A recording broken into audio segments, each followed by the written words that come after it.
This Film is Lit, the podcast where we finally settle the score on one simple question.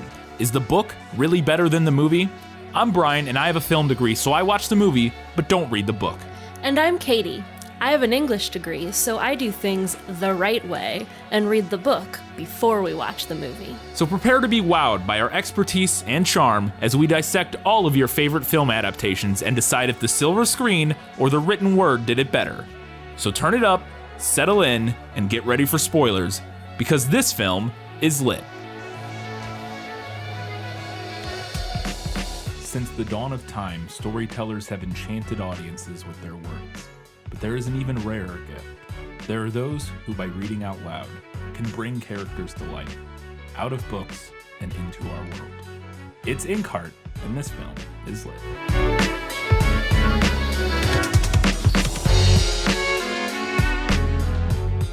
Hello and welcome back to This Film is Lit, the podcast where we talk about movies that are based on books. We have a lot to talk about, and we have every single one of our segments, so we're going to get right into it with Let Me Sum Up. Let me explain. No, there is too much. Let me sum up. For as long as Maggie can remember, it's just been her and her father, Mo, after her mother left when she was a baby. One night, Maggie sees a mysterious figure in their yard. That figure turns out to be Dustfinger, a strange, somewhat threatening man that Mo says is an old friend. The next morning, Mo abruptly tells Maggie that they're going to stay with her Aunt Eleanor for a while. Dustfinger accompanies them as they drive to her estate, which is filled top to bottom with books. Maggie overhears Mo telling Eleanor about a rare book called Inkheart and that he wants her to keep his copy safe for a while. After a few days, men dressed in black show up and force Mo to come with them, telling him to bring the book. Unbeknownst to Mo, Eleanor had swapped out Inkheart from its hiding place and he took a different book. When Maggie discovers this, she insists that all three of them go to rescue Mo. Dustfinger reluctantly takes them to the village of a man called Capricorn, the villain who's kidnapped Mo. Once there, they're captured, and it's revealed that it was Dustfinger who gave up Mo's location. Maggie, Mo, and Eleanor are all reunited in Capricorn's holding cells. Mo tells them that Eleanor's mother actually didn't run away, but that he possesses the power to read characters and items out of books with his voice, and that when Maggie was a baby, he accidentally read Capricorn, one of his men, Basta, and Dustfinger out of Inkheart. And Maggie's mother, Risa, vanished into the book. Shortly after, Capricorn makes Mo read from the Arabian Nights, summoning treasure and a young boy named Farid. That night, Dustfinger helps all four escape from the village. Once free, Eleanor goes back home while the others track down the author of Inkheart, Finoglio, hoping he'll have a copy of the book. He doesn't, but while they're staying with him, Eleanor calls Mo and says that she's coming back because Capricorn's men burned her library. When Mo goes to get her from the airport, Basta shows up and kidnaps Maggie and Finoglio. Mo and Eleanor mount a rescue mission, along the way bumping into Dustfinger and Farid, who are trying to steal the last copy of Inkheart, which Capricorn possesses. While Dustfinger gathers information in the village, it's revealed that Risa was brought back out of the book by Capricorn's other subpar reader and is being forced to work as a maid in Capricorn's house. Meanwhile, in their holding cell, Maggie and Finoglio discover that she also has the same power as Mo when she accidentally reads Tinkerbell out of Peter Pan. Unfortunately, Basta also discovers this, and Capricorn decides to use Maggie instead of Mo and force her to read a horrible supernatural entity called the Shadow out of Inkheart. Maggie and Finoglio hatch a plot for him to rewrite the part of Inkheart that Maggie will read so that the Shadow will defeat the villains instead. Meanwhile, Eleanor tries to set the police on Capricorn, but they're on his payroll and she also ends up imprisoned, where she discovers that Risa is still alive. On the night of the reading, Mo, Dustfinger, and Farid set fire to Capricorn's house. While everyone is distracted, Maggie is able to read Finoglio's new text. The Shadow turns on Capricorn and kills him and many of his men, although Basta and a few others escape. Mo, Maggie, and Eleanor are reunited with Risa, while Dustfinger steals the last copy of Inkheart, and he and Farid vanish into the night. All right, and here is the summary for Inkheart the film. I'm basically pulling this from Wikipedia. Because I was very confused. I enjoyed the film. We'll get into it, but I was a little confused and trying to remember it enough to summarize it. I was like, I don't know if I can do that. So I just pulled it from Wikipedia and made some changes. So here you go. Our story opens on parents Mortimer, Mo Fulchart, and his wife Teresa, Risa Fulchart, reading the fairy tale Little Red Riding Hood to their daughter Maggie as a red velvet hood appears out of thin air. Fast forward 12 years, Maggie visits an old bookshop in Europe with her father, unaware that he is secretly looking for a copy of the book Inkheart. Shortly after Mo finds the book, Maggie encounters a horned marten outside the shop and it tries to bite her. A man suddenly appears from the shadows, claiming to be an old friend. Mo comes out of the shop, recognizes the man as Dustfinger, who quickly asks him to read him back into the book, but Mo flees with Maggie. Mo then takes Maggie to visit her great-aunt Eleanor in Italy. There he tells Maggie that 9 years ago, while reading to her from Inkheart, he inadvertently brought Dustfinger out of the world of the book and into the world Mo and Maggie live in through a gift he possessed from birth. Unfortunately, the book's villain Capricorn and one of his henchmen Basta were also brought out of the book. Fleeing with his infant daughter, Mo realizes his wife Risa has been taken into the book, and then Capricorn arrives at Aunt Eleanor's and captures the group back in current timeline now. Capricorn arrives at Aunt Eleanor's, captures the group, destroys Eleanor's library, and takes Inkheart. Mo, Maggie, and Eleanor are taken to Capricorn's new castle in the quote-unquote real world. During their imprisonment, Mo explains his gift to Maggie and Eleanor, stating that when he reads a person or an object out of a book, someone from the real world is then sent into the book, hence his wife's disappearance. Capricorn forces Mo to use this gift, acquiring treasures from one of the stories in Arabian Nights and imprisoning Farid, one of the 40 thieves, in his castle, bringing him out of the book and imprisoning him in the castle. Dustfinger, who was promised a return to his book in exchange for helping capture Mo, is betrayed by Capricorn and also thrown in prison, I believe. I can't remember. Or just, no, he's not thrown in prison. He's just not put back into the book. He doesn't get what he wants, Yeah, and he runs off. The group then escapes the castle after Mo uses his silver tongue to conjure the tornado from the Wizard of Oz. Eleanor leaves to recover what was left of her library as the others head for Alassio, the town of Inkheart's author, Fenolio, who may have another copy of the book. Dustfinger, initially afraid of learning his fate in the book, but eventually joins them on this adventure. When they meet Fenoglio, the author's ecstatic reaction to seeing his creation alive leads Dustfinger to learn that he dies at the end of the book while trying to save his marten, or in this film, and we'll talk about it, it's a ferret. Gwen, angry, he berates Fenoglio before eventually telling Mo that Risa is trapped in the castle and has lost her voice. Mo and Dustfinger take Fenoglio's car, and Farid stows away in the trunk, and they head to the castle to try to rescue Risa. At Fenoglio's house, it's discovered that Maggie is also a silver tongue after she brings Toto from the Wizard of Oz into their world. Basta bursts in with his men and takes Fenoglio, Maggie, and Toto captive and takes them back to the castle. Capricorn orders Maggie to bring a monster called the Shadow out of Inkheart and threatens to harm her mother, Risa, if she doesn't do it. And then Mo sneaks into the castle during this time. Dustfinger is captured, but escapes after Maggie informs him of Capricorn's intentions. Mo then attempts to free Maggie and the others as Capricorn forces her to read the Shadow out of the book.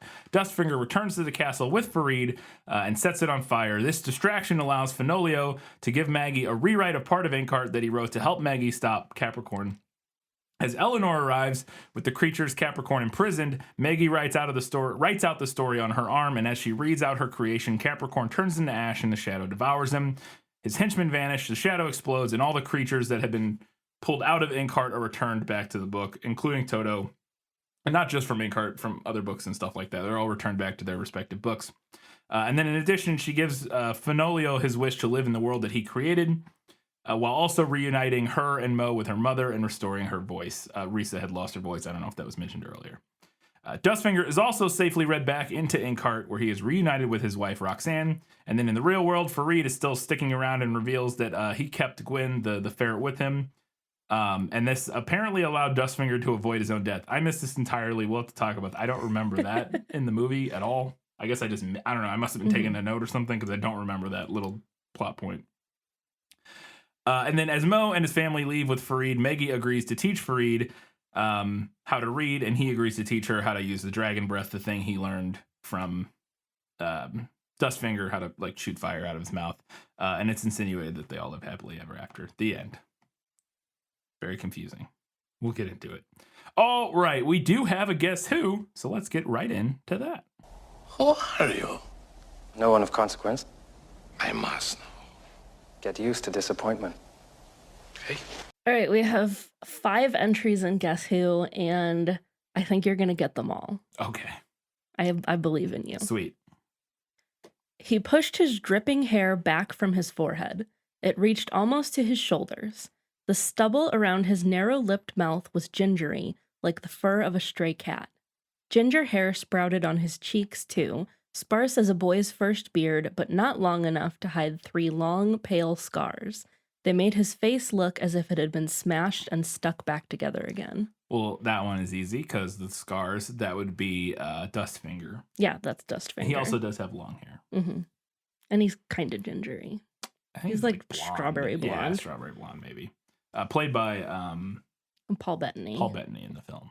Her face reminded Maggie of a bulldog, but perhaps that was more her ferocious expression than its features. She wore a mouse gray sweater and an ash gray skirt, with a pearl necklace around her short neck and felt slippers on her feet. Her hair was gray, too. She had pinned it up, but strands were hanging down everywhere. I would say this is Aunt Eleanor, played by Sir Dame Helen Mirren. That I is think Aunt, she's yeah, that I think is she's Aunt a Eleanor. dame. I think she is a dame, yeah, but that is Aunt Eleanor. She got a little bit of a yassification in the movie. Did she? A little bit. She's definitely described as much more like dowdy in the book, whereas Helen Mirren is a little bit of a fabulous, like Yes. old spinster lady. Yes. As she should be. He was a tall man and gaunt, as if the skin had been stretched too tight over his bones. His skin was pale as parchment, his hair cut short and bristly. Maggie couldn't have said if it was gray or very fair. I would assume, based on this description, that this would be Capricorn, played by Andy Serkis. That is Capricorn, yeah. Okay, you were right. These are pretty easy so far. He was small and thin and couldn't be any older than Mo, but his back was bent like an old man's, and his arms and legs moved awkwardly, as if he didn't quite know what to do with them. He kept nervously adjusting his glasses. The frame was held together over the bridge of his nose with sticky tape. To me, this sounds probably most like, and I don't know his name, the other silver tongue that Capricorn has, who there when they get there. Yeah, that character. His name's Darius, This and sounds like him. that is him. Okay. Yeah, the silver tongue who's not particularly good at being a silver tongue. Yeah. Okay, last one. He was certainly quite old, at least in Maggie's eyes, in his mid-60s or even older. His face was wrinkled like a turtle's, but his hair was black, without a trace of gray. She was later to find out that he dyed it. I mean, I would imagine that this is Fenolio, but I don't believe his hair is black in the film. I think it's gray. That's your guess? Let me think for a second. I'm trying to think who else it would even... Oh, but that's not old. A guy who does have really dark black hair that's kind of long, but he's not old. Is Basta or whatever, like Capricorn's like henchman dude. Mm-hmm. Fenolio is like the only one who's older, so I'm gonna say it's Fenolio. It is Fenolio. Okay. They didn't. They did. Yeah, right? no, they didn't Dyed go in with the black? dyed Okay. hair. I didn't think so. I just wanted to make sure. So it's like I don't remember that part. So yeah, you're right though. That was fairly easy. They were pretty faithful to the book, apart from a few little details here and there. All right, I have a bunch of questions, so it's time to find out some answers was that in the book? Nicholas Flamel is the only known maker of the Philosopher's Stone. The what? Honestly, don't you two read? All right, quick disclaimer before we get started on the Q&A part. There are 2 sequels to Inkheart the book, Ink Spell and Ink Death. I did not read either of those, so it's entirely possible that the movie pulled things from those books, although I did read the synopses on Wikipedia, and it seems like they mostly take place in the Ink world. Okay. and not in the real world. So I feel like probably not, but it's possible. There could be some elements Yeah. at least. Like lines or something Yeah. that wouldn't necessarily have to matter where it was set. Something like that. Okay. My first question was we start the story, and when the way after the little prologue, where we see the Maggie as a baby and kind of get first introduced to Brendan Fraser's ability, or sort of tease at it. We then jump forward where she's like a teenager or whatever, and they're on a cross-country road trip to old bookstores in a VW van. This is Brendan Fraser on a cross-country road trip to old bookstores, and I was like, Katie, did someone find your dream journal? Because I feel like they did. But more seriously, is that kind of how the story starts? Are they on this fun road trip? It's definitely not how the book opens, but I do think that I just figured out our honeymoon plans. It's fair. That's totally fair. Okay. And I feel like if we invited Brendan Fraser, he might be down. He might come. He might. He literally might. He seems like a cool guy. It's very possible. So then we get to, and I believe this is after Dustfinger shows up, after they find Inkheart, and Dustfinger shows up and asks him to read him back into the book.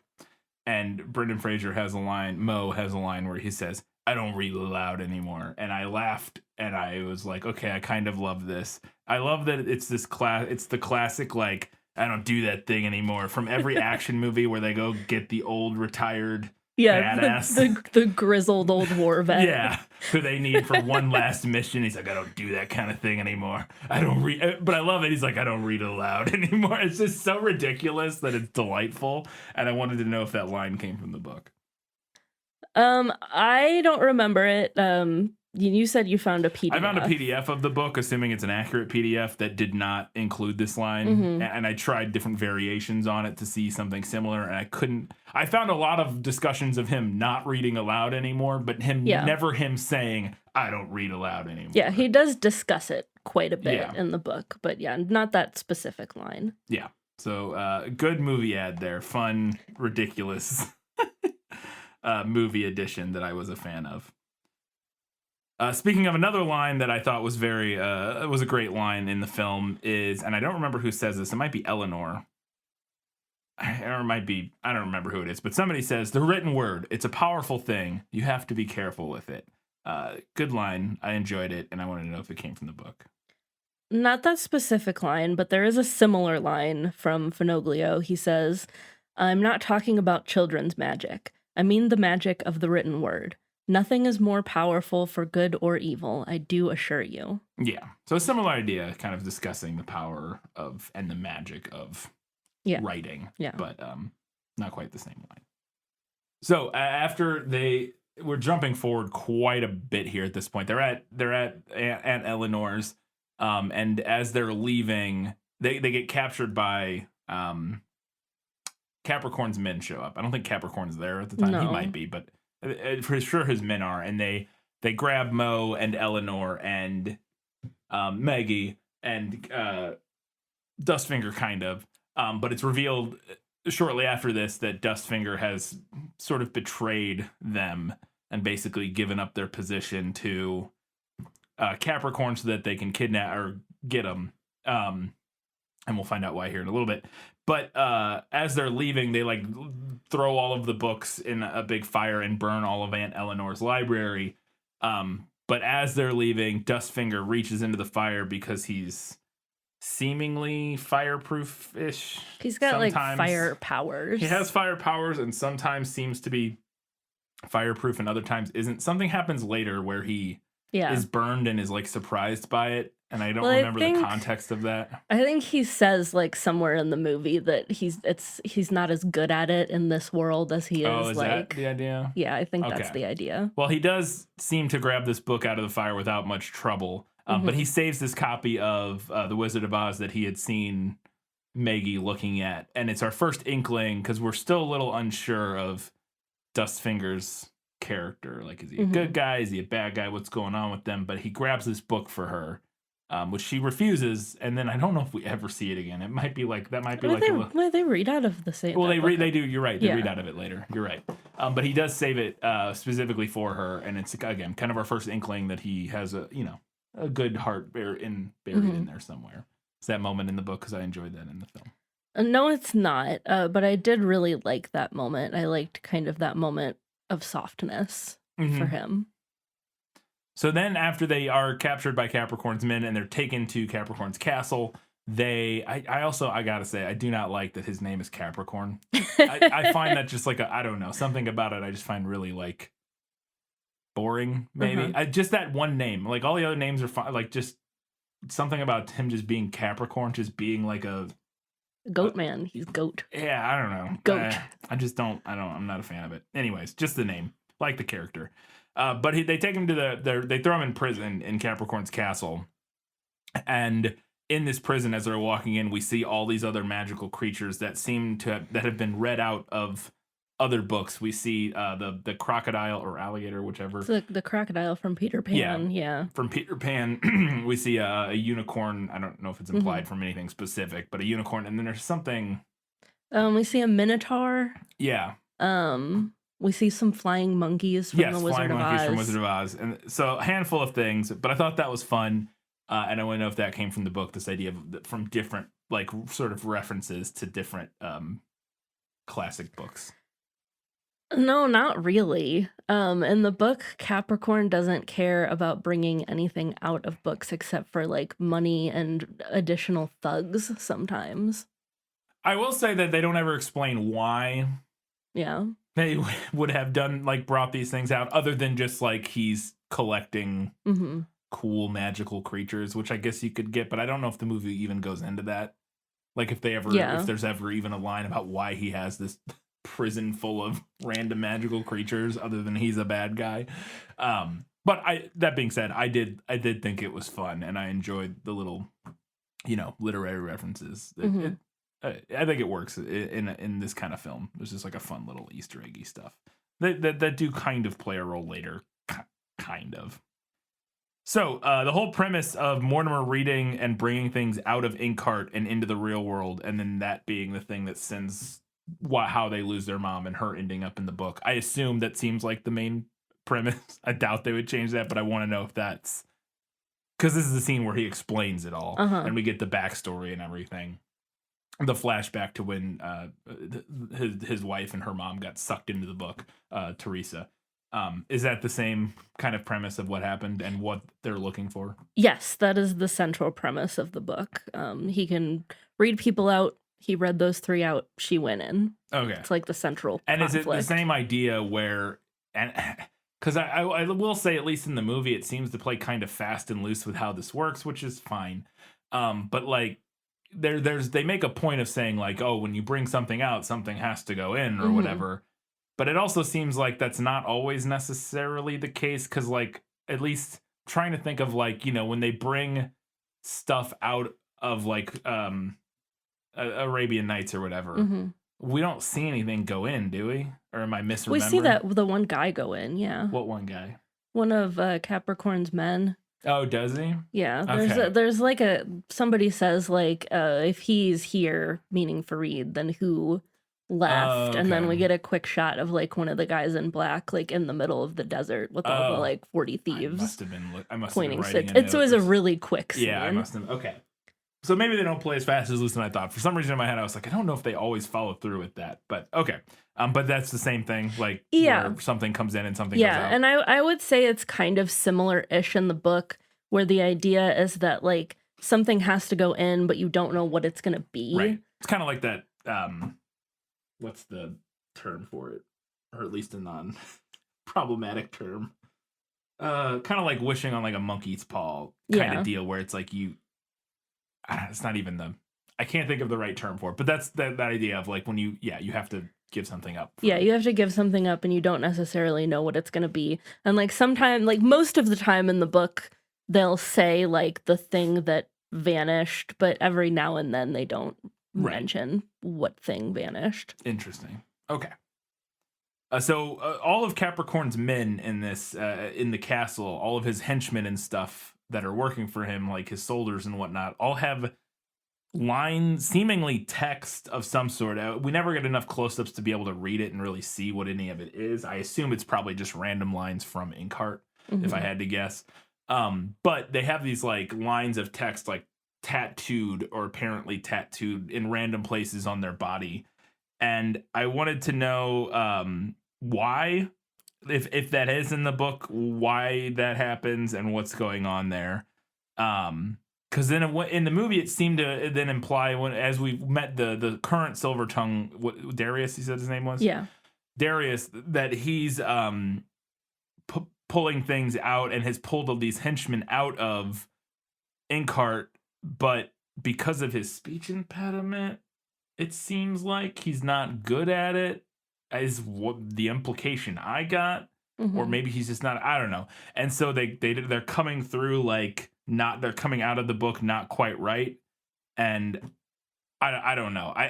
But some reason that's also a problem, and that's why he wants, I guess I was a little confused at why Capricorn was so insistent on getting Brendan Fraser's character as a Silver Tongue, when it seemed like this guy was able to he pulled all these henchmen out. Yeah, they got tattoos on their faces or whatever, but it seems to work. Like, I don't know. So I was a little bit confused and again, there was just a lot going on, and I was taking a lot of notes, so I'm sure I just missed it. I was a little bit confused at all of that. So I know there was like 3 questions in there. Anyways, go ahead. All right. Well, I do have some thoughts on this. So in the book, Darius isn't as good at reading things out of the books. And I didn't get the vibe that it was because he had like a stutter, like a speech impediment, just that he was like not as good at it and was also like nervous. Yeah, for whatever reason. Yeah. Which I will say that's a choice. It's a choice that I'm not a big fan of in the film. But so he's not as good at it, and the characters and the items come out wrong out of the books. Like there's one of Capricorn's men that comes out with his face smushed, and Risa comes out without a voice. It's also specifically mentioned in the book that when he tries to read like gold and treasure out of books, it comes out as like tin instead. That makes perfect sense as a reason why they would want Brendan Fraser if he wants to, steal all this money from Inkheart, basically. But I don't remember them mentioning that in the book. It would make sense that or in the movie. It would make sense that they did. Yeah, that would have made sense to show, or I don't remember them mentioning it either. But and it almost seems like they must have at some point, because we get the whole scene, obviously, when Brendan Fraser shows up, that they have him read all the gold out of them. So like that would imply, like, oh, like the test they do is like, can he pull all this gold out of Arabian Nights or whatever? Which to me would imply, that the other guy wasn't able to do that. But I just don't remember them saying that or making an allusion to that. But I guess that is the case, and I'm probably just not remembering it. Anyways. So the text lines branded across their faces, because I feel like most of them it was on their faces. Most of them, yeah. That's not something from the book. And I think it's an interesting visual choice. Yeah, I mean, it makes them more striking, like visual characters. I had kind of like, I don't know. Like at first I thought like, oh, it's interesting looking, but it's kind of a lazy stand-in for like the characters for actually coming through not okay. Not themselves. Yeah. But then they also still had those issues. Yeah, because there is that one henchman who has like a flat nose. His face is flattened, and like Risa's still missing her voice. Yeah. And they say that like the Minotaur like can't walk right or something like that. See, well, I will say that the only 2 that I noticed that had issues coming through, and I didn't even realize that it was because of the Silver Tongue not reading well, was the guy with the flat face and Risa not having her voice. Those were the only 2 to me that were like, oh, obvious. But even the guy with like the flat face, I just thought could be like a fairy. Like, I don't know what the world of Inkheart looks like enough to know if like he's just what a guy looks like. He kind of looked like an ogre character. Yeah, I was like he could just be like a fantasy character of some sort. I didn't even necessarily. I think there is a line about his nose or something. There is. I remember it. But again, there's so much going on in this film that it was hard to keep track of all those little details. It's kind of a whirlwind. But those were the only 2 that like I even noticed, apart from the text on everybody, like all the the and I'm sure that was the idea, was that this is an easy way to like show visually. I didn't hate it, It was but alright. I just kind of was about Yeah, it. I would agree with that. Yeah. So I just realized there's a scene where we see it's Gwyn is the name of the ferret in the film, who's Dustfinger's like little ferret, and there's a scene where he's doing something and he runs up to the camera, and I don't know how I didn't notice this the rest of the time. I guess it's because he's tiny and his horns are tiny, but he has tiny little horns, Yeah. and it's amazing, and I love it, and I wanted to know if that was in the book. Yes, it is. Gwyn does have horns in the book. They actually pretty much nailed Gwyn, aside from him being a ferret instead of a marten. But I will let it slide because they're very close relatives, and I have no idea if trained stunt martens are a thing. So Who knows? I would don't- imagine certainly not probably, me. but maybe just definitely not as common. yeah, You would think. So I'm sure it's easier to get a stunt ferret. Yeah. I will say I checked because I was like, oh, it could have been a marten. I was just writing ferret because it looked like a ferret to me. And when I copied the synopsis from Wikipedia, they say marten in the film plot synopsis, but that's probably just because it was written by somebody who knows from the book, I guess, would be my guess. Because I did look it up, and one of the wikis or something I found, it did say that in the film it was a ferret. Yeah. I don't know if they ever martens say what are- it is in the film, I don't just think they did. showing Yeah, us. martens have different coloration. They're like red and white. That's what I thought. Yeah, that it looked more like a ferret, but I don't know enough about the differences but sounds like you do. So, but adorable, tiny little ferret with tiny little horns, and I loved it. So then they need to escape from Capricorn's castle, and the way they do this is because Dustfinger stole Wizard of Oz. Mortimer is able to read the scene with the tornado, and he summons the tornado from the Wizard of Oz into their world, and this causes all kinds of mayhem and allows them to escape from the prison. And I thought that was a lot of fun, and I wanted to know if it happened in the book. That's not in the book. But I did like the movie adding a lot more reading things out of books. Mm-hmm. Yeah. So that doesn't happen nearly as much in the book? No. Interesting. I have thoughts on that later. All right, we'll get to it later. There's a line in the film where Fenolio, after they go, so they've left and they're gone to the town where Fenolio is from or lives, and they encounter him, and he comes across Dustfinger, and he walks up to him and says, "The scars are as hideous as I imagined." And I was like, bro, he has like 3 very faint, very like attractive scars. He's like, got hot scars. He's got hot guy scars. Yeah. Not, doesn't have to be gendered, but yeah, he has like hot person scars on his face, and it's just like, oh, okay. Like the line there, it's hideous as I imagined. I know it's like a joke line, but it's also one of those where it's like, but it's not.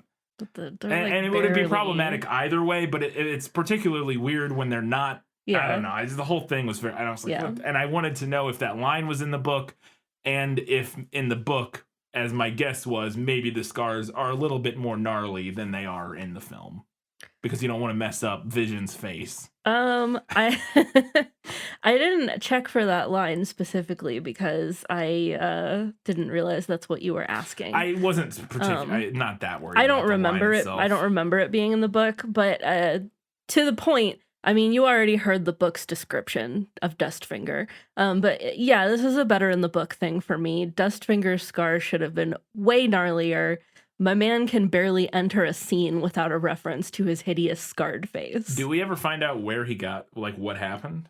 Like, why he has those scars? I assume it's related to Basta, because we see... Well, at least in the movie, it's specifically, like, Basta says, like, oh, I'll finish the job or something. Okay. And I think that was implied in the book, yeah. It would make sense, because in the film, Brendan Fraser has 3 scars on his arm from the night Basta showed up when they summoned, when they Maggie first got there. He, like, ran over, and it was a little bit of a weakness in the film. It's not really explained. He just, like, runs over and slices Brendan Fraser's arm 3 times and then runs off, and I'm like, what? Okay, sure, I guess, whatever. But because of the 3, I assumed it was supposed to be the same guy. Yeah. And but yeah, that's kind of what I figured, that they toned it down again because they got Paul Bettany, and they're like, well, you want Paul Bettany to look like Paul Bettany. So, yeah. And then during this conversation between Dustfinger and Fenolio, Dustfinger has this great line in the film where he says, "I am not some character in your book, and you are not my god," which I just thought was a fun line. This is a great line delivered by Paul Bettany. I really enjoyed it, and I wanted to know if it was in the book. It's not, but it is a great line, and it should have been in the book. Yeah, which I also think it makes a lot of sense, because that is one thing, at least in this film, that you don't really get. They do a little bit, and this is like the main moment of it, but I thought it would be something that would be interesting to explore more of, and maybe the book does, or maybe later books do, is this idea of the characters from the book dealing with the fact that they're meeting the author of their book, and the fact that they are book characters written by, and like sort of the metaphysical implications of that for them, like and their, the existential crisis. The existential crisis that might cause. And the movie kind of addresses it here in this scene with this line in particular, as Dustfinger kind of asserts his agency. Which I thought, again, was part of the reason I really liked the line, but I just thought it could have been something that would have been interesting to explore more, but this movie already had way too much going on, so I get why they didn't. So we then get to Capricorn's castle. They got to go rescue, at this point, Meggie and Fenolio and Toto have been kidnapped by Capricorn's men, and they have her, and they're going to use her. Capricorn's going to use Meggie because they know that she is also a silver tongue to read the shadow out of the book so that he can use the shadow specifically to, quote, stretch out and expand my kingdom's borders. He wants to conquer Earth, basically, or whatever. And during this scene, as he's giving this big speech, they're like raising these giant red banners all around the castle. And there's specifically a guy with like a little old black and white camera shooting like a propaganda film in the midst of all this. And so in this particular instance, the allusion to Nazis is not particularly subtle. And I wanted to know, because I knew the author was German, I wanted to know if that same allusions to the bad guys, again, sort of coding them as Nazis a little, without anything overt, like just the trappings of fascism, a very specific brand of fascism from 1930s and 40s Germany. I wanted to know if that came from the book or if this is something the movie is kind of adding on, was my first part of this question. I feel like this is a visual cue that the movie ran with. If anything, in the book, Capricorn and his men felt to me more like mafia-esque. Interesting. Than like Nazi-esque. The closest thing to what you're describing is the inside of Capricorn's church in the village, which is like all painted red. Yeah. Which I will say sounds very creepy. We don't get that in the film, but it sounded super creepy in the book. Yeah, that to me doesn't give me, at least just having the inside of the church painted red. Again, I don't know for sure if maybe it is a direct like allusion or sort of reference to something of the aesthetics of the Nazi party or whatever. But to me, it's the distinct visual imagery of like the giant banners hanging from, anytime you see videos from the Third Reich of, Hitler giving speeches or whatever, there's always these giant banners with the Nazi logo or emblem emblazoned on them or whatever.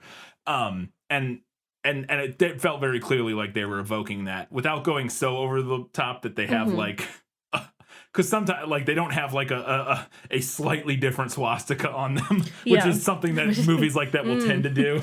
They didn't do that. There is like a coat of arms at one part, but it just looks like a coat of arms. It doesn't really give you any allusions to any Nazi iconography or anything. But I will say that I get what the movie was going for there, and so knowing that it didn't particularly seem like it came from the book, which would have made sense to me, because we also see we see them burning books earlier in the film when they burn Eleanor's library up and stuff, which they do that in the book? Yeah, they do. Yeah, so burning books, pretty standard Nazi fare, but the I will say the movie making that sort of visual connection, obviously it's an easy way to code your bad guys. It's a very standard quick visual identifier for people to be like, oh yeah, these guys are bad guys, look like Nazis. But they don't really do anything thematically with them and what their goals are, other than the line of like expanding my kingdom's borders. You know, we're gonna go invade Poland or whatever. I thought it actually might be interesting if Capricorn wanted to take over Earth, because he sort of felt like his people from Ink World or whatever were like superior beings to like it was their destiny to like conquer this world or whatever, to like come out of the book and do a little manifest destiny. I thought that could be interesting. Maybe the movie doesn't really, his motivation is left very vague and seemingly just power, like he's just power hungry, which is to be fair is basically how he is in the book. He's just power hungry, and that's fair. And so again, it's just that they use the sort of aesthetic of Nazism to code them as villains, but no, they're not making any sort of thematic critique of like the goals or intentions of our villains in this. It doesn't seem like it. Yeah, and they don't particularly behave in ways that are comparable, other than like burning books and being bad. Like, you know what I mean? I don't know. Anyways, I just thought it was an interesting sort of illusion, but okay. And then as getting to the climax of the film, Helen Mirren shows up as everything's popping off. The shadow demon has been summoned, but also now Maggie is writing the ending, and during this, Dustfinger is burning down the castle with Farid, and then Helen Mirren comes riding in on a unicorn to help. And this felt like a movie edition of her riding in on a unicorn, and she like knocks over the photographer. Which I will say felt like a bit of a shot at my half of the podcast, which is like, you know, the climax is our hero like writing a story, reading a book, and saving the day, and the person with the video camera is a Nazi who gets knocked over by a unicorn. And I was like, okay, all right, shots fired, I get it. But I wanted to know if any of that with Helen Mirren and her coming back was from the book. There are no unicorns in the book. Okay. So I did think that the scene where she rode in was a little lackluster. Yeah. It was shot from like a weird angle, and you couldn't really see her or the unicorn. Big complaint with the climax of this film for me was just the way it was shot and edited. Yeah, it was a little chaotic. It was just not handled the best, but we'll get into that a little bit more in a second. But there's a unicorn, so it's still an automatic better in the movie for me. There you go. There is a unicorn. If there is a unicorn present, does she show then up? It's better. Does she show up at all at the end in the climax she to does help come or something? back, Okay. yeah. But she's not riding a unicorn. No. What does she do? Like, does she just... So she ends up... her and Mo get separated at one point, and she's like, well, screw this. I'm just gonna go get the police. Okay. Because in the book, there's a little less like magic going on. Okay. So she's like, I'm just gonna go get the police. So she gets the police, and then it ends up that the police are like in Capricorn's pocket. And so then she ends up like captured as well. Okay. Yeah, so the police are in his pocket, and I was like, damn it, this is just another mafia book. Yeah. This is just another mob book. Yeah. Yeah. Interesting. Okay. But she does show up and help at the end or something. Okay. And then my second to last question. I do love this climax because, and I wanted to know if this came from the book. I love the idea of this climax, maybe not the execution perfectly. But after Maggie summons the Shadow Beast, she then gets the page from Fenolio and starts reading that, which leads her... I don't even... it's a little... part of it, again, is messy because I'm not even sure why she needed the page in the first place from Fenolio to do this. Because then she just starts writing the story on her arm, and then that is how she vanquishes the shadow and whatnot, is by writing a conclusion to the story that is the shadow losing and Capricorn dying and whatnot. And I wanted to know, I thought that was wonderful. I love the idea of it, writing on her arm with the pen, destroying the villain with the pen that Mo throws her. I loved the idea of all of that. And I wanted to know if that came from the book. And then we can talk about if it didn't come from the book or how it changed, maybe what why she needed Fenolio's page. Anyways. So this is derived from the book. Okay. In the book, she just reads what Fenolio wrote, like the new ending that he writes. She doesn't write her own ending. Okay. So I prefer the movie's take on that, because that is honestly, like, that's what I was hoping would happen in the book. Right. Was that she would start to, like, come into her own as a storyteller and start, like, writing her own story. But she just reads what he wrote. So I also love the idea of this. Yes. Okay. I agree. It gives her a lot more agency. She doesn't have to just read what some old white guy wrote. Yeah.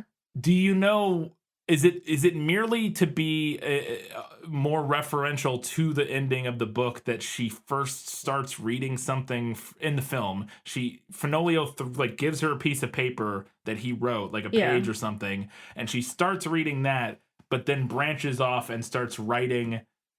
And I there was so much happening that I can't remember what she read of Fenolio's and then why she went on from there. Like, his didn't do the trick, or I don't remember. Yeah. You know what I mean? I think the idea is that it needs to, like, still sound like the original book. Like, because they just, like, I mean, and it's not really discussed in the book Inkheart why he needs to be the one that writes it. Well, to me, I will say this. To me, sorry, I didn't want, but like, to me, it would make sense that the idea in the book that he is the one who wrote this story, so he has, like, the power over it or whatever, and that at least makes sense. And I think that is, like, the idea. Right. But and then in the movie, I guess what's supposed to happen is that, like, like, it's not working for whatever reason, so she starts, like, I almost I want to go back and just rewatch that part, like that, like 5 minutes where she starts reading his thing, because again, there's so much happening. We're cutting to Dustfinger and Farid burning down the castle. Yeah, there's like 5 million things happening. To Helen Mirren riding in on a unicorn. We've got Mo and whatever, like, coming in with the pen, and like, it's just like a million things going on. So I was a little, and I was taking notes at the same time. So I just kind of missed what transpired between her starting to read Fenolio's page and then her taking over. Or maybe it was that, like, she ran out of what he had written, and, like, it didn't do the trick. Yeah. Like, bad things were still happening, That's so what she I had to, figured. like, continue with her own words. That's what I figured. But then I still just was a little confused at what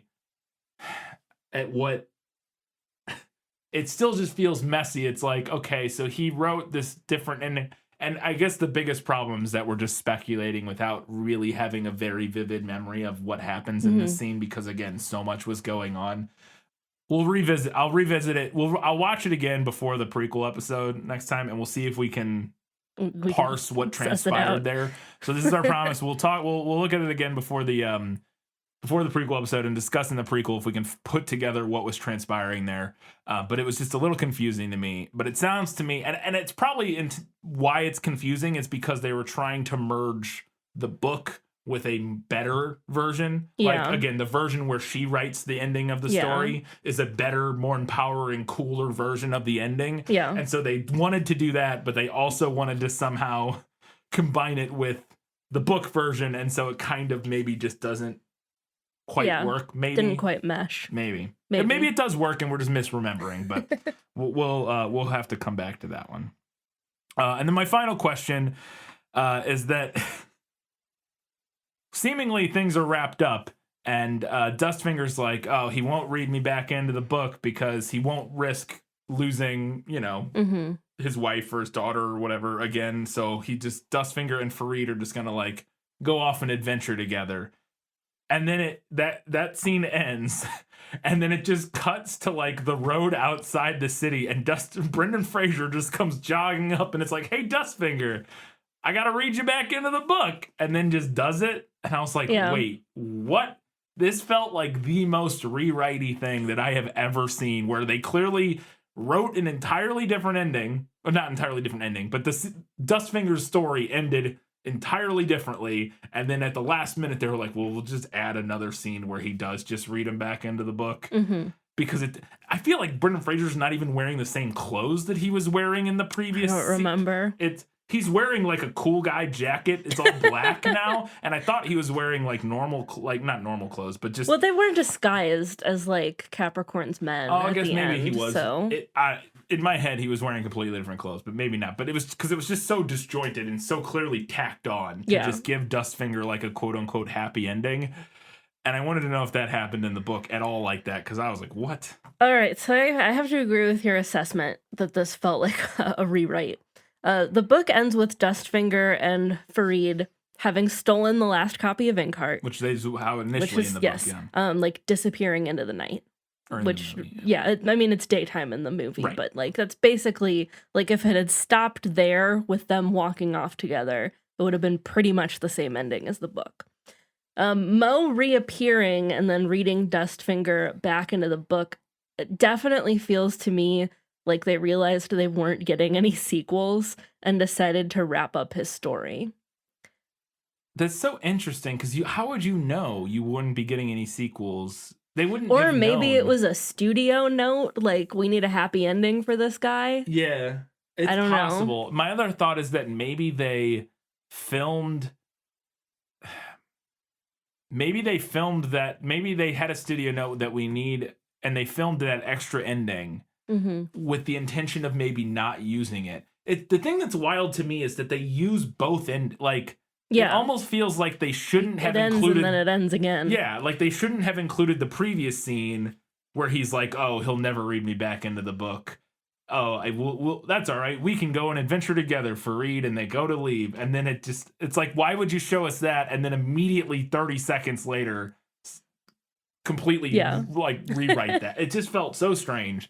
But yeah, and so my thought was maybe they filmed the second ending with Dustfinger as like a contingency plan, and then it's somewhere far along in the production process, after studio and stuff had seen the cut of the film, and they were like, oh no, this isn't, the studio didn't like it or whatever, and they're like, we're not gonna, unless this like makes $1 billion, we're not making a sequel. And so they threw that in there, so just that's to give what it I some feel resolution. like happened. Yeah. And now it's not well handled by the movie, considering that we obviously weren't gonna get sequels. I am glad that they wrapped up his story. I think it's nice that he got a happy ending. It's fine. Yeah, it's fine. I honestly thought, like, it's sad, knowing that he didn't get back to his person that he loved or whatever. If it ended the original version of his ending in the film.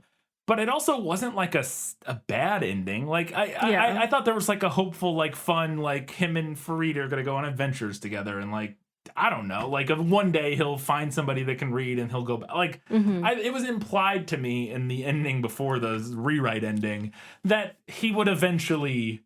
Yeah, they would go on some adventures, and eventually he'd find somebody, and he would get to go home. Like that was the vibe I got. Like we don't see it happen, but like I wasn't like unsatisfied with it. But I guess for a kids movie, they felt like it would be a little I don't know.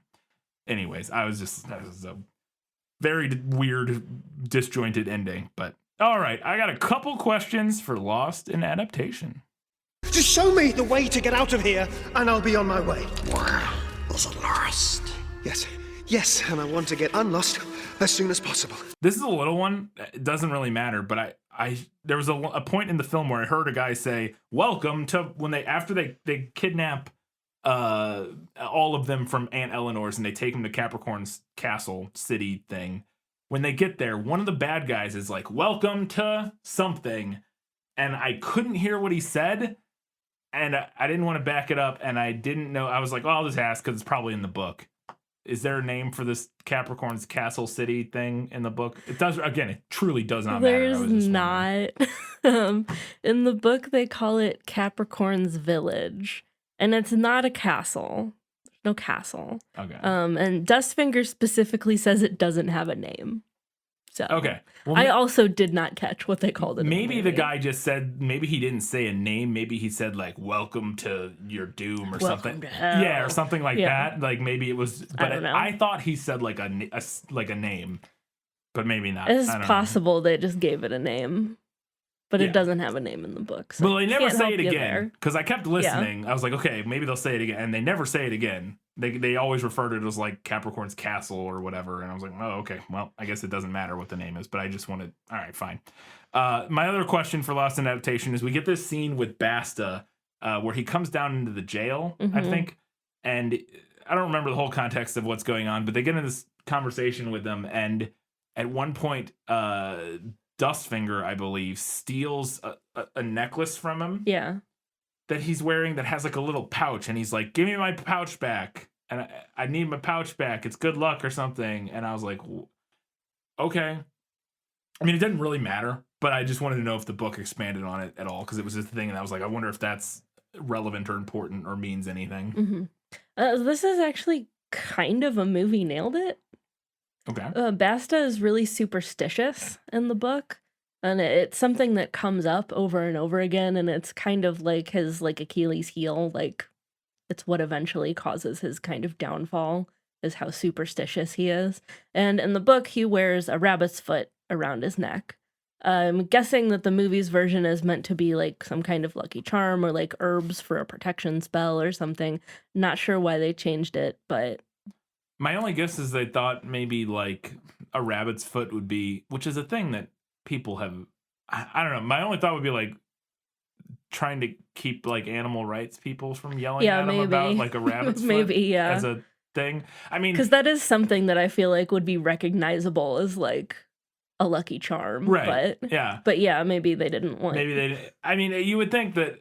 I don't know. It seems that unlikely that somebody would yell about that and not yell about them using, like a ferret as like in the film, sticking horns on a ferret, right? Yeah. So, but maybe who knows? I don't know. That was the only thing I could think, is that maybe they just thought like the rabbit's foot thing was like, or maybe there is some sort of background to the rabbit's foot thing that's like problematic in a way that I don't know. I don't know anything about rabbit's feet. Literally no idea. So, but anyways, okay, that makes sense to some extent, that it's just like a little lucky thing that guy has. That character did not get enough time in the film to know anything about him. No. So it was, he was not the world's best like secondary villain, because I just didn't know anything about him or care about him. No, I agree.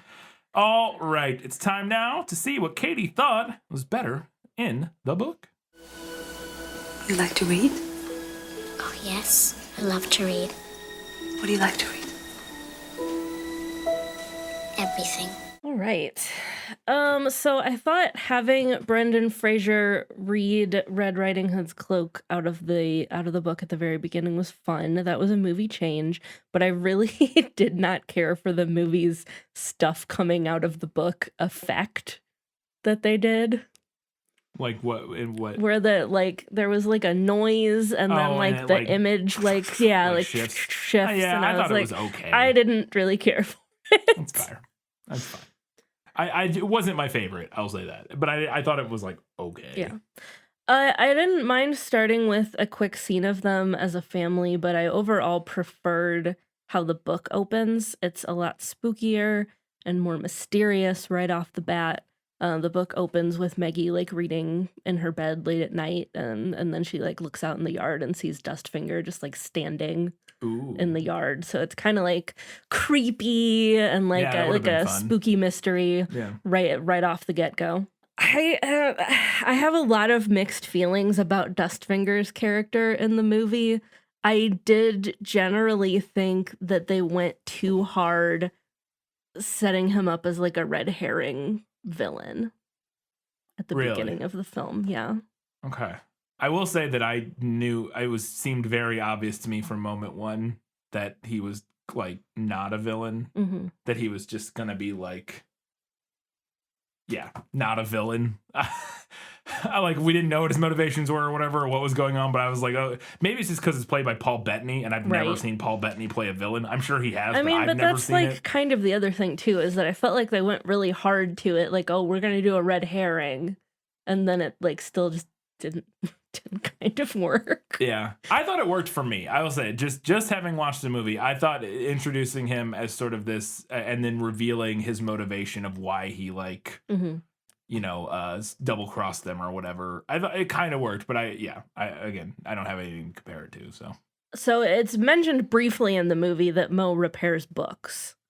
That's his trade. That's what he does for a living. He's a book cobbler. I don't know what it's actually called.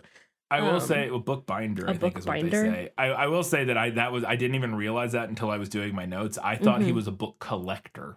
No, he does collect books. Right. But what he does for a living is repair old books, and he's very, very good at it. So that's accurate to the book, but in the book we actually see him do it. That would have been nice. I would have enjoyed, like a short little scene of him like doing, like lots of close-ups of like ASMR of him like doing a book repair. There's a through line, like a thematic through line in the book about Maggie like kind of not wanting her mom to come back. And I had like having very mixed feelings about it that I thought was interesting, and I felt like it made sense. Like as far as she can remember, it's just been her and Mo. And she doesn't have a relationship with her mom, but like she can also see how badly Mo wants her mom to come back, and she like wants that for him, but she's also like a little bit jealous. Like I thought it was interesting. There's only the movie definitely doesn't play with that very much. I feel like there's one line that I'm remembering in the movie where Maggie has a line about how, because she doesn't know what happened to her mom. I guess she's operating under the assumption that her mom just like left them. That's kind of what it is in the book too. Yeah, and there's like one line where you can tell it seems like she has some sort of resentment because she thought that her mom just like left, but they don't. It's never really mentioned ever again apart from one line, and it all seems to kind of just go away and be fine. Like the movie doesn't do anything with it. Is my point, which I agree that would have been interesting. So in the movie, the first thing that Maggie reads out of a book is Toto. And I don't know. I liked that Toto ended up like actually being there for a reason at the end, because he brings her like the page that she reads from and whatever. But I thought she reads out Tinkerbell in the book, and I just thought that was kind of more interesting. Yeah.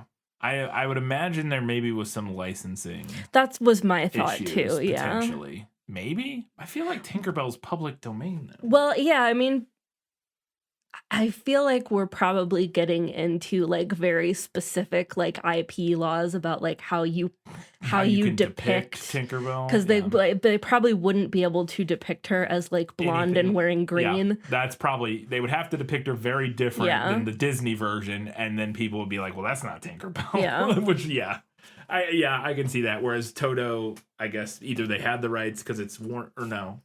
It might have been the same. I mean, Wizard studio. of Oz, I think, is also public domain, so... It is. Yeah, and it's just a black dog. Like it's just a little black, like, terrier dog. Right.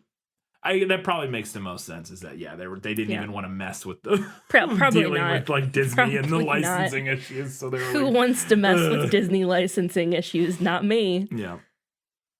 There are cats everywhere in the book. Like, every other page, there's a stray cat. This book has a bigger stray cat problem than our neighborhood does. Wow. Yeah. But I could have done with like more cats about. Are they just like hanging out? Yeah, they're just like hanging around. Oh, okay. Like there's just always cats. Interesting. I don't think that the movie nailed the bit with Risa in the net.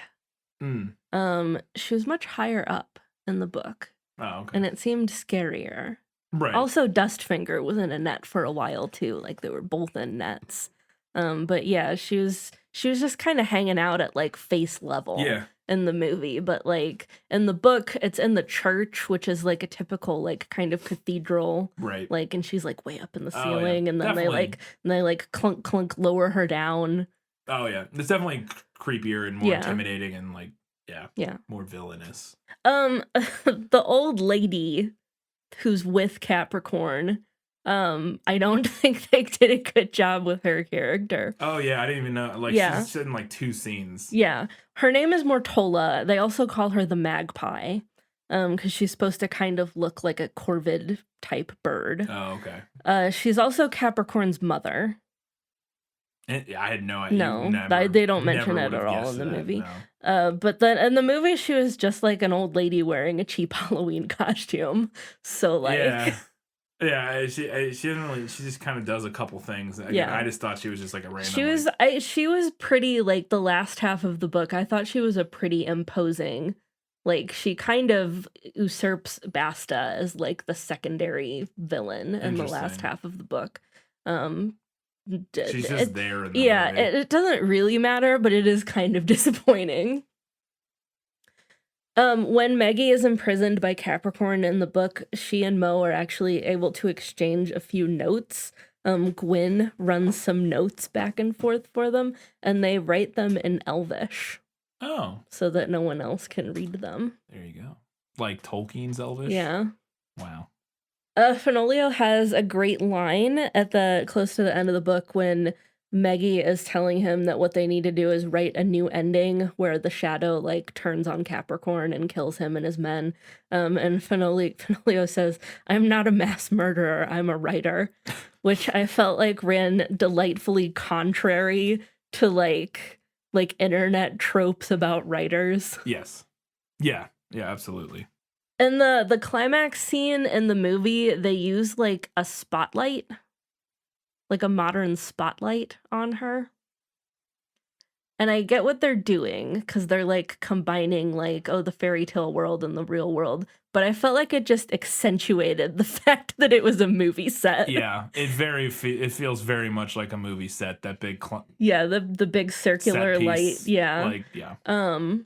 Because I used a picture from that scene with that like big giant spotlight floodlight thing on our social media.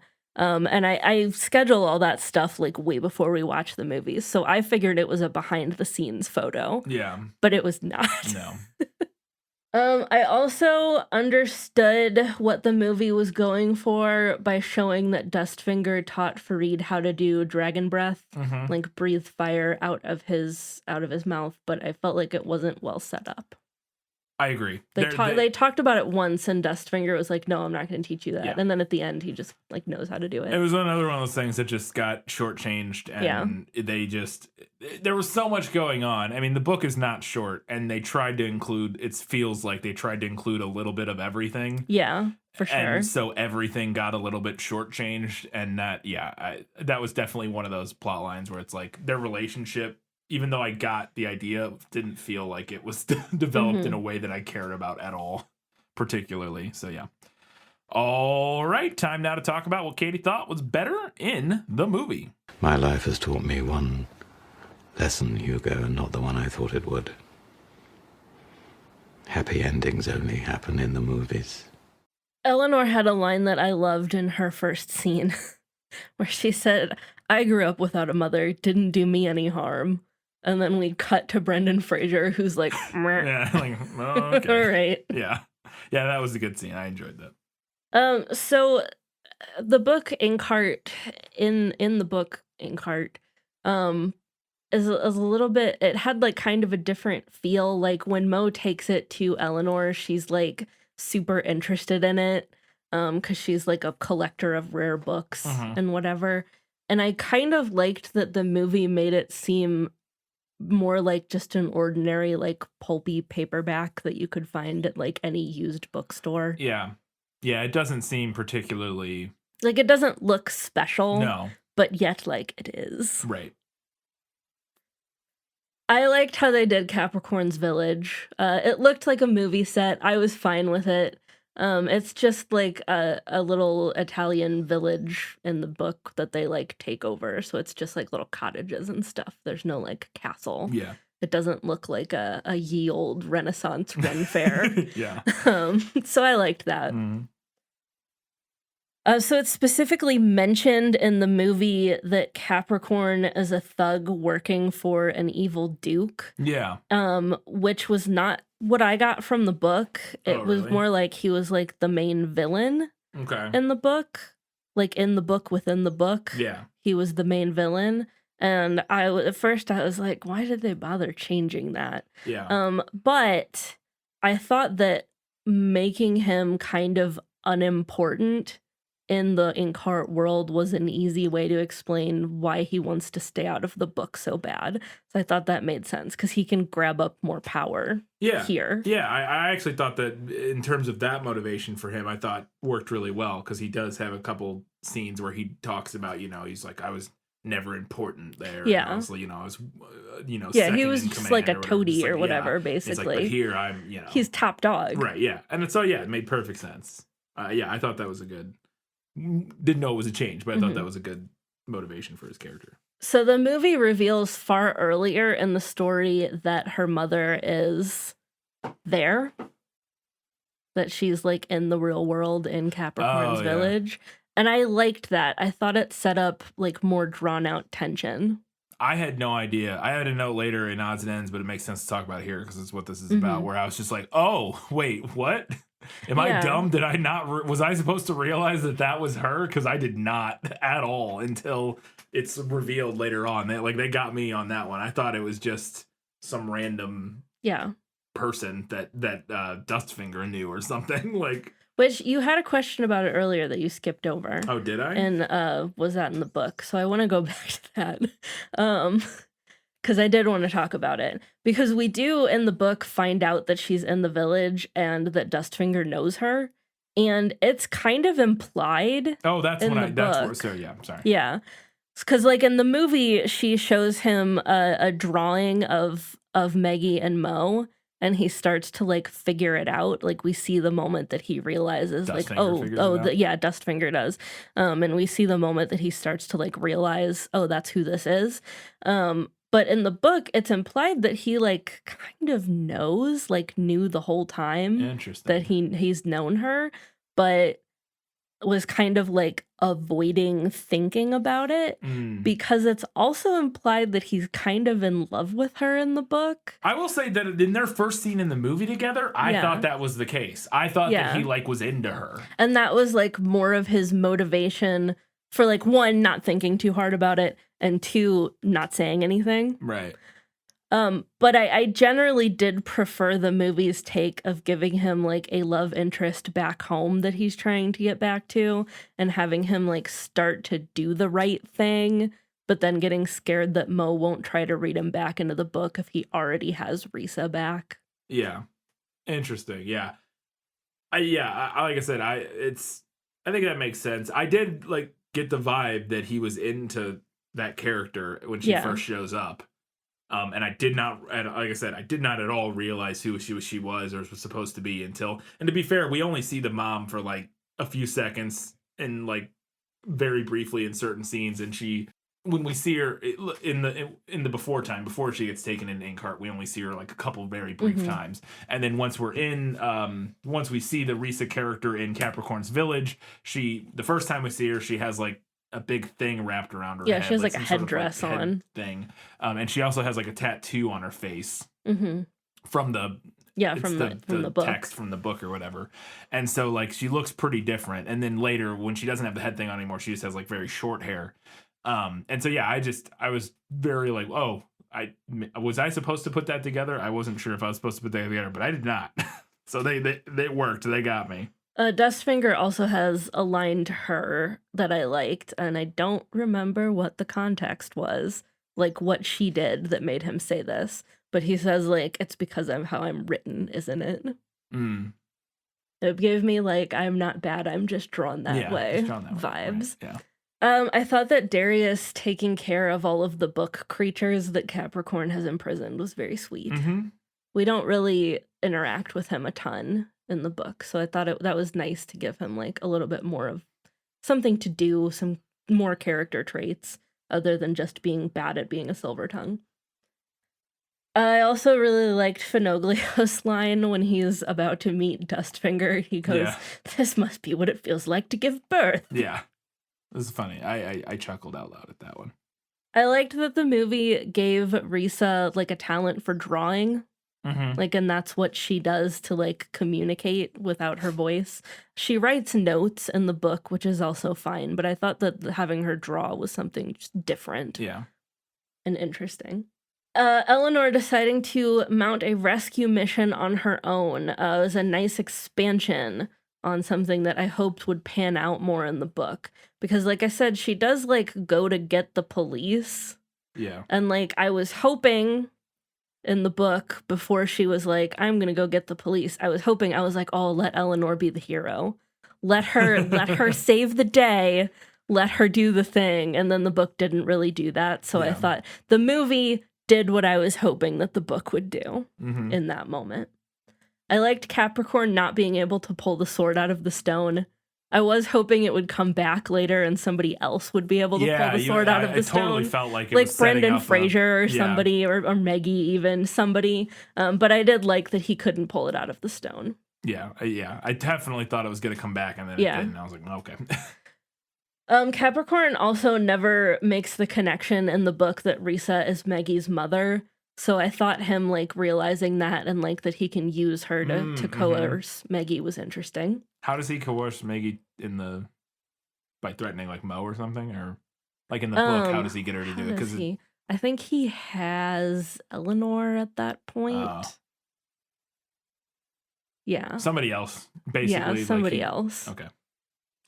I liked Maggie's weird ceremony dress. Yeah, with the collar, and it looked like it was made out of like shells or something. I don't know. Very strange, very unique dress that I there's some movie or something where a character has a very similar style like neck thing. Yeah. It might be a character from like Neverending Story or like the Childlike Empress. Oh yeah, we might be thinking of the Childlike Empress. Does she have like a neck thing? I don't know if that's what I'm thinking of, but I swear there's some movie that's like a fantasy or like Labyrinth or something where a character has a similar like white dress with that neck thing. Oh no, she doesn't have a neck piece. I don't know what I'm thinking of. It also could just be randomly thinking of like art I've seen of like. I mean, it's reminiscent of a lot of different things. Yeah, and that could be it. I could be thinking of a million different things, but for some reason my brain has the idea that it was some fantasy. I mean, you character. could be thinking of the fancy ball gown that Jennifer Connelly wears in Labyrinth. It doesn't have a neck piece like that, but it has like very voluminous sleeves, and she has like very elaborate hair done. Yeah, so there is a lot going on. I don't think that's what I'm thinking of because I just looked it up, but I could be. I don't know. That could be. I don't know. I could, like I said, it could be nothing. It could just be a general thing. But I for some reason, my brain was like, no, it's from some specific fantasy reference. Anyways, okay. And I did like that she was able to put everyone back into their respective books at the end. Although I also enjoyed that in the book, a bunch of like fairies and creatures just go to live with Eleanor. Oh, so she doesn't put everything back in the book. I mean, there's not a lot of stuff out of other books. Right, you did say at the end of this book. But what happens at the end of this book is that the shadow is made of like different creatures that he's like killed and burned. So like it turns back into those creatures. So there's like fairies and trolls and gnomes and like generic like fairy tale creatures. So they're there, and a lot of them like go live on Eleanor's estate, which is fun. Yeah, that's fun. All right, we got a few things to talk about in the movie Nailed It. As I expected, practically perfect in every way. The iron gate and the keep out sign at Eleanor's house. Thought the movie nailed. When she tells Maggie to keep 3 steps back from all the books in her library, that's a thing from the book. It made me laugh in that scene because she yells at her about, she's like, your nose is on the, like, she's like looking at the book in the case, and it's like, but it's in a case, you weird old lady. Yeah. Like, that's the point She's of very serious about her case. books. She's very serious about it. Eleanor going straight back home despite the fact that the bad guys 1000% know where her house is, and she knows that they know where her house is. I was like screaming at her reading the book. Like, they know where you live. Yeah. Why are you going back? And then like 100 pages later, Dustfinger says that, and I was like, thank you. Jesus. Fareed following Dustfinger around and like wanting to learn fire magic from him and like be his apprentice straight from the book. Also him being good at climbing. Yeah. Also he from the climbs book. A building. Yeah, he just like scampers on up. And the shadow does turn against Capricorn at the end. Yeah. So we got there in the end. There, yes, you did. We got a handful of odds and ends before we get to the final verdict.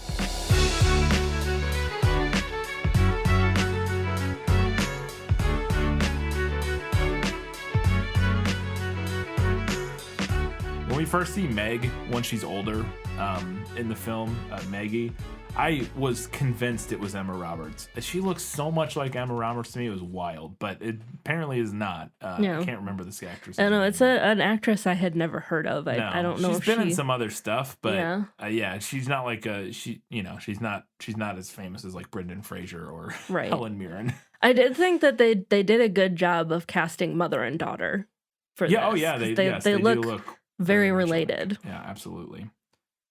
During one of the early scenes when they're driving in the van, it's like late at night, and they're driving the van, and the lights on their faces, which movies do this a lot, where like there's light hitting their faces while they're driving in a car late at night so that we can see their faces, Right. and it's usually like unmotivated, and like I get it, and when I say unmotivated, what I mean is like that light wouldn't be coming from. Where would it be coming from? Where would it be coming from in reality?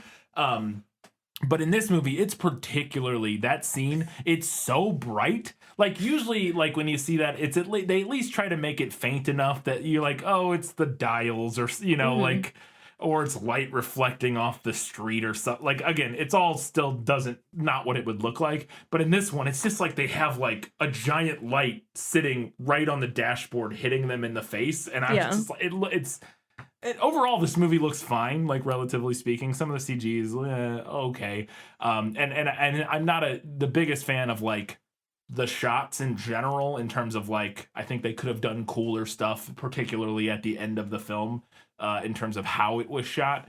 But overall, it looks okay. But this scene in particular, I was just like, why would you light it that much? Like, why would you light their faces that much? It's terrible.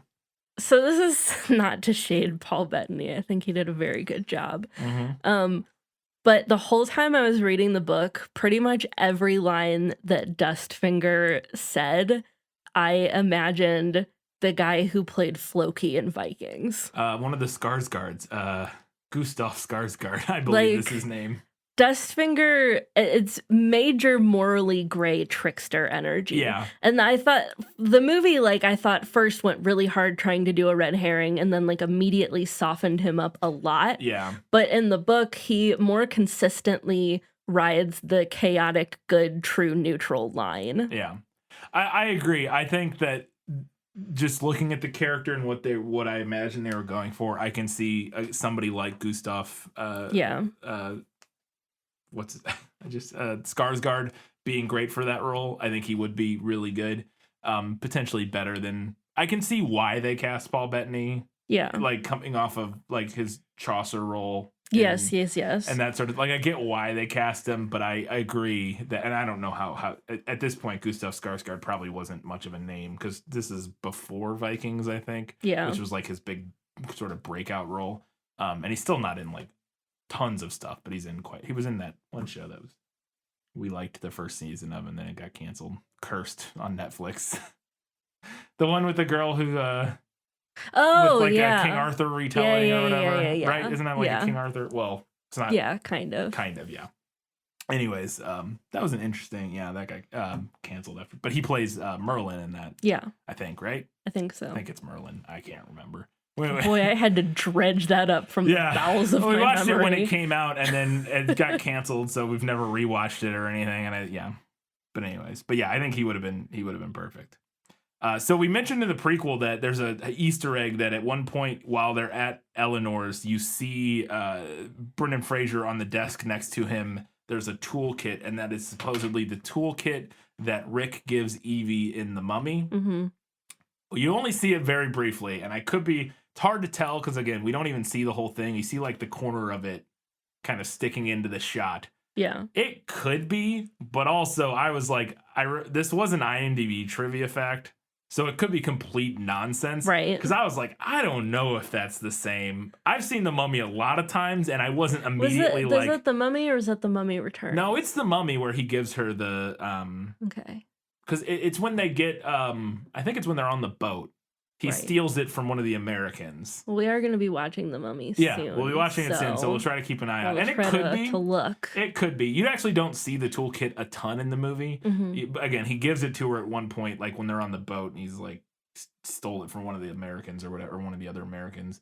But I was like, I don't know, that might be it, but it also might not be. I don't know. We'll keep an eye out. We'll try to keep an eye out. I did think there was potentially a fun little cheeky reference to The Mummy in the same scene, because he's like in the library in the scene doing his book. Yeah. We don't see peddling it. his wares. Yeah, he's doing his book binding or whatever, but we don't actually see him do it. He's like about to do it or finishing up or something. And this is when the bad guys break in, and one of them or him or somebody knocks over some of the bookcases, and they like tip and knock into each other and dominoing, and I could not help but think that maybe, again, not that The Mummy owns that happening, but come on, like a very famous scene from The Mummy. Yeah. And like Brendan Fraser's in your movie. Yeah, in a library and all the... Yeah, I was like, okay, that feels like maybe a fun little cheeky reference to The Mummy. We also got some old lady cleavage. Yes, we did. I was going to mention this earlier. The hilarious thing is that when they first showed it, I didn't even realize what I was looking at. Because I guess the angle and then with the type of clothing and then she's wearing like an overbust corset kind of deal, and the way I just was like, what even am I looking at first? Dustfinger sends Gwen to steal the key to Risa's like leg chains. Yeah. And he scampers over that cleavage. Yeah. She's wearing the key as a necklace, and then once I realized, because then the camera pulls back, like it cuts back to a wide shot, and I was like, oh, that was her chest. Yeah. Okay. All right. That was weird. Fine. Okay.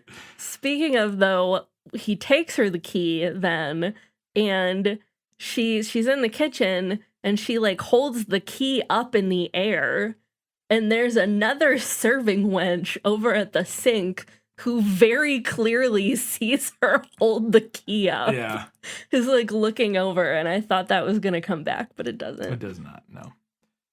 I did really enjoy, and I don't know how much this comes from the book, this interpretation of Fenolio in this, as the author of his book being like this goofy buffoon who doesn't quite realize the power of what he's written, felt very like accurate and real to me. I don't know. Like he barely even understand. It seems, at least in the movie, the way he comes across to me in certain scenes is that he barely even knows or understands what he wrote. Like he barely remembers it. Yeah. And like everybody, and it's that sort of idea that like, you know, like when you go to like fan conventions and the actors from Star Trek or whatever are there, and fans will come up and be like, oh my God, you remember an episode blank when you, and they're like, I do not remember that. Because, you know, the people doing the thing you just, for whatever, you know, you're doing other things. You just don't remember and obsess over the things the same way that fans do. And I felt like this was a similar kind of deal where, you know, the world of his books are very important, and like literally coming to life and all this. And he just doesn't even really seem to grasp, like, yeah, I don't know. No, that's totally from the book. Okay. And then he gets like kind of giddy about it. Yeah. And then like in the book, he eventually like starts to like realize the magnitude of the situation. Yeah. But I just thought totally it was very from the interesting and felt very real to like how I imagine an author, if somebody's showing up and being like, your book is so important to me, like, oh, what is that book?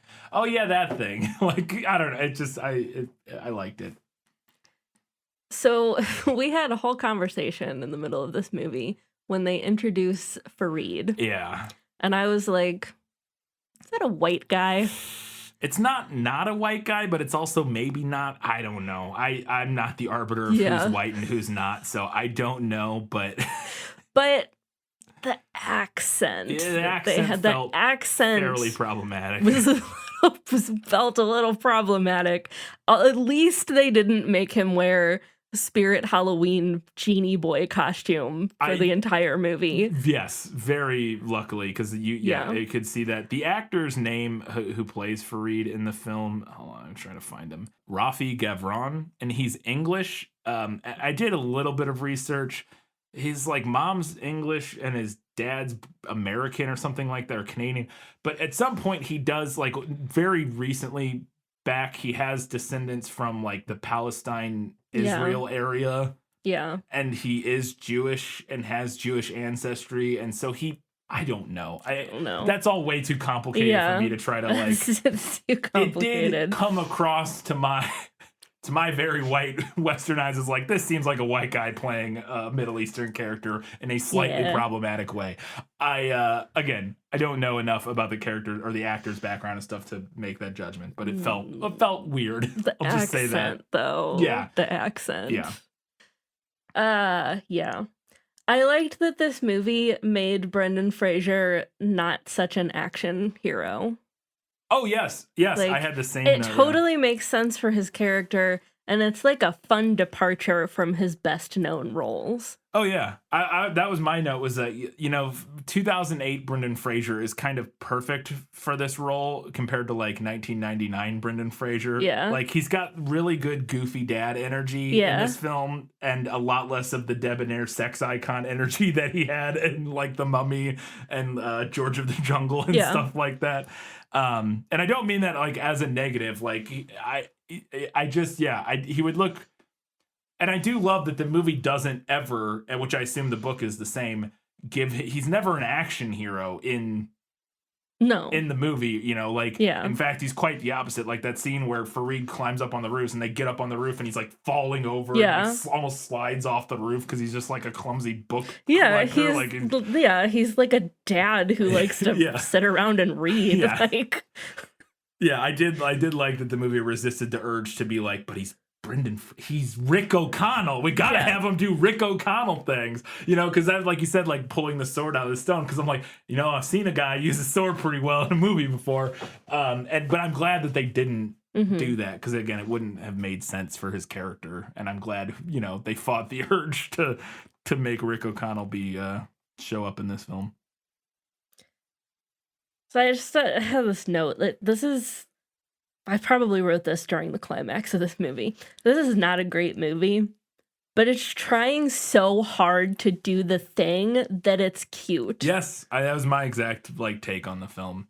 I wrote right around the same time that this movie has a lot of good ideas and is trying hard and it works in pieces. Yeah, but it's also just a bit of a mess. Yeah, and I get why it wasn't successful and why critics didn't celebrate it or give it very good reviews, because it's not a particularly well put together film, but you can see it. Yes. It's there, and it's very frustrating, at least a little bit frustrating. Like, oh my gosh, if this was done just a little different, a little better, the screenplay was a little bit better, the direction was a little bit better. Yeah. But speaking of, Andy Serkis is fantastic. He's not in a ton of the movie, but I thought he was wonderful. He gives off really great, delightful German villain energy with his black suit and ball. He reminds me of an old SNL sketch of a German. Yeah, I don't know. And they specifically there's a reference to him having cut his hair. Yeah. Shaved his hair off, and I kind of like the idea that he would be modeling himself after super villains from movies. Right. Yeah, I thought he was a lot of fun. Also, I thought it was very funny how much the character who plays Risa when she's in that net, and throughout the end of the film, she's in this red dress and she has short, lopped off blonde hair. And she looks so much like Cersei Lannister in the seasons of Game of Thrones after she gets her hair cut and the whole shame stuff. Yeah. I was just like, oh my God, she looks so much like Cersei Lannister. And then they also made some clear allusions to the whole end scene with the frame, with the fact that it's a very clear set and it's like this big circle, and Maggie's kind of in the middle, like reading, and then like as she's reading, like the shadow monster gets summoned and there's like wind everywhere, and it gave me really hard Raiders of the Lost Ark vibes of the end when they open the Ark of the Covenant. And it's the same kind of like almost amphitheater like setting. It's not an amphitheater, but like that, like, you know, everybody's standing around and kind of in a big circle, and there's like a person in like the main thing up front, and then there's like all this wind and stuff, and it reminded me a lot of Raiders. And I was like, all right, you know, it's not the worst thing to reference for your big climactic apocalyptic ending. And then this movie really brought in Jennifer freaking Connelly for a blink and you miss it cameo. Both stunned by this. I was like, bro, Connelly. Why is Jennifer Connelly in one scene in this movie? She's in 2 scenes. Her character is in 2 scenes. But we don't know that it's her at the end. Because the final scene, and it's probably not because of the weird ending. Again, this is probably they cast Jennifer Connelly for a larger role in a potential sequel, would be my guess. Because you said they spend a lot more time in the Ink world in the sequels, and that's where she is. So my guess would be they cast Jennifer Connelly, we get our sequel, her and Dustfinger's story becomes a more relevant part of the sequel stories. And then when they made the, like, you know, the rewrite ending, and we get this wide shot of him arriving back in the Ink world, and we see her, but we cannot see her. It's like from a mile away. Far it's away. Just a tiny person in a red dress. Very clearly, probably not Jennifer Connelly. But it was so funny to me that even still, even if you had plans for the sequels, it's just wild to me that you would only use her in one scene. I mean, I know she's not like the biggest star in the world anymore, but it's still Jennifer Connelly. Like, she's a pretty big, I don't know. It's just like. Well, and she's most famously known for another fantasy story where someone gets pulled into a world that they're not a part of. Yeah, it almost feels like they cast her for that like fun like connection, and then we're like, well, but we're not really doing much with this story, so she's just in one scene for like 5 seconds, and you're like, wait, was that Jennifer Connelly? And then you never see her again. It's very weird, very, very strange. We wanted to remind you that you can do us a giant favor by heading over to patreon.com and supporting us there for a few bucks a month and get access to different things at each level, including at the $15 level, you get priority recommendation access or whatever, where if you want us to talk about a certain book or movie, you request that, and then we'll move it high up on our list, as high as we can get it. We're scheduled pretty far out, but we will get to it as soon as we can. And this episode of Inkheart was a patron request from That Darn Skag. So thank you, That Darn Skag, for requesting Inkheart and letting us talk about it. We also wanted to remind you can do us another big favor by heading over to Facebook, Twitter, Instagram, or Goodreads, any of our social media platforms. Follow us on all of those, interact, give us feedback on this episode and episodes going forward, and we talk about that feedback in our prequel episodes. You can also see all kinds of other fun extras and bonus stuff that we post on those platforms. Katie, it's time for the final verdict. Now, are you ready for your sentence? Sentence? But there must be a verdict first. Sentence first, verdict afterward. I'm going to do a controversial thing. I'm giving this one to the movie. Gasp. And I expect people to disagree with me, and that's fine. It's not a great movie. It's lacking in a lot of ways, but man, did it shoot for the stars.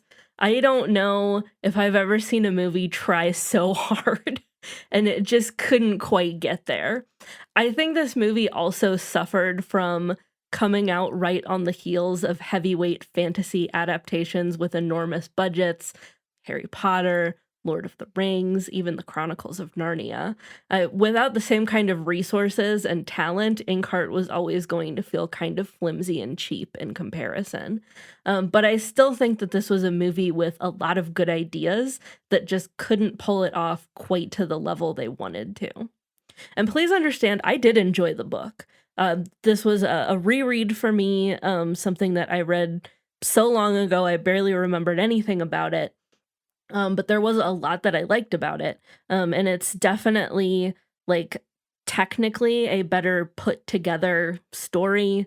It's got technically better world building, but I kind of had two main issues with the book. One was that it was a little boring.